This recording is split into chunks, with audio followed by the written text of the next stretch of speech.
কলকাতা থেকে মুম্বাই আরো একবার ব্যাট হাতে জ্বলে উঠলেন সঞ্জু স্যামসন। ইংল্যান্ডের বিপক্ষে সেমিফাইনালে অসাধারণ একটা ইনিংস খেলে রানের পাহাড় গড়ে দেন ভারতকে। জবাব দিতে নেমে শুরু থেকেই চাপে ছিল ইংল্যান্ড। মিডল অর্ডারে দৃঢ়তায় অবশ্য কিছু সময়ের জন্য লড়াই করে তারা। সেখান থেকে ম্যাচের ফলাফল ও সব ঘটনা এক করে বিস্তারিত এই রিপোর্টে। ইডেনে যেখানে শেষ করেছিলেন আজ যেন সেখান থেকেই শুরু করলেন সঞ্জু স্যামসন। বিশ্বকাপের মহা গুরুত্বপূর্ণ সেমিফাইনালে আরো একবার ব্যাট হাতে ঝলক দেখান এই উইকেট কিপার ব্যাটার। মুম্বাইয়ের ওয়ানখেড়ে স্টেডিয়ামে টস হেরে আগে ব্যাট করতে নেমে অবশ্য শুরুটা একদমই মন মতো হয়নি ভারতের। ব্যর্থতার ধারাবাহিকতা বজায় রেখে আজ মাত্র 9 রান করে উইল জ্যাক্সের স্পিন ফাঁদে পড়ে আউট হন বামহাতি অভিষেক শর্মা। তবে এক প্রান্ত আগলে রেখে শুরু থেকেই তাণ্ডব চালাতে থাকেন সঞ্জু স্যামসন। তৃতীয় ওভারে জোফ্রা আর্চারকে জোড়া 4 ও 1 ছক্কা হাঁকান তিনি। তার সাথে যোগ দিয়ে ঈশান কিষানও ঝড় তোলেন ইংলিশ বোলারদের বিপক্ষে। পাওয়ার প্লে শেষে ম্যান ইন ব্লুদের স্কোরবোর্ডে জমা পড়ে 1 উইকেট হারিয়ে 67 রান। অষ্টম ওভারে লিয়াম ডসনের উপর চড়াও হন স্যামসন। পরপর 2 ছক্কা হাঁকিয়ে অর্ধশতক পূরণ করেন এই ব্যাটার। সেই ওভারে আসে মোট 19 রান। নবম ওভারে দলীয় শতকের গন্ডি পার করে ভারত। পরের ওভারে বল করতে এসে 4টি 4 ও 2 ছক্কার সাহায্যে 18 বলে 39 রান করা ঈশান কিষানকে ফিরিয়ে তাদের জুটি ভাঙেন উইল জ্যাক। সঙ্গী হারালেও তাণ্ডব অব্যাহত রাখেন সঞ্জু স্যামসন। বামহাতি শিবম দুবেকে সাথে নিয়ে একের পর এক বাউন্ডারি হাঁকাতে থাকেন তিনি।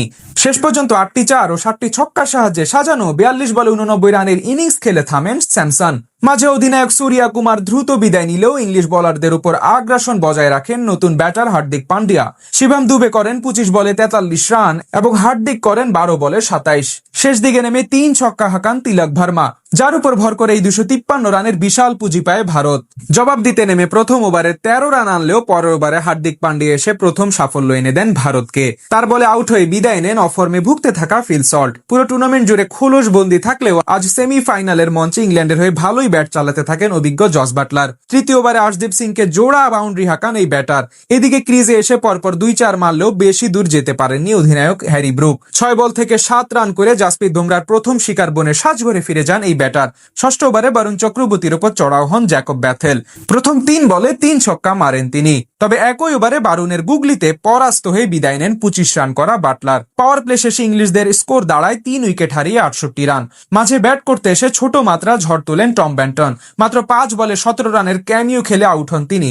সেখান থেকে জ্যাকব ব্যাথেলের সাথে হাল ধরেন উইল জ্যাক। শেষ 10 ওভার ইংল্যান্ডের প্রয়োজন ছিল 135 রান। এরপর দুজন মিলে ক্রমেই আরো বেশি বিধ্বংসী হতে থাকেন স্বাগতিক বোলারদের উপর। 12-13তম ওভারে আসে মোট 29 রান। 14তম ওভারে আর্শদীপ সিং এর ফুলটস ডেলিভারি উইল জ্যাক উড়িয়ে মারলে ডিপ কভারে দৌড়ে এসে দুর্দান্ত এক ক্যাচ ধরেন অক্ষর প্যাটেল এবং শিবম দুবে মিলে।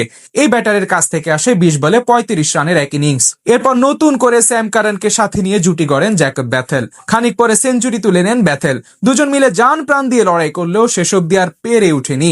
অর্থাৎ টান টান উত্তেজনাপূর্ণ ম্যাচে শেষ পর্যন্ত জয় পেয়ে যায় ভারত ক্রিকেট দল। পাশাপাশি চলে যায় ফাইনালে।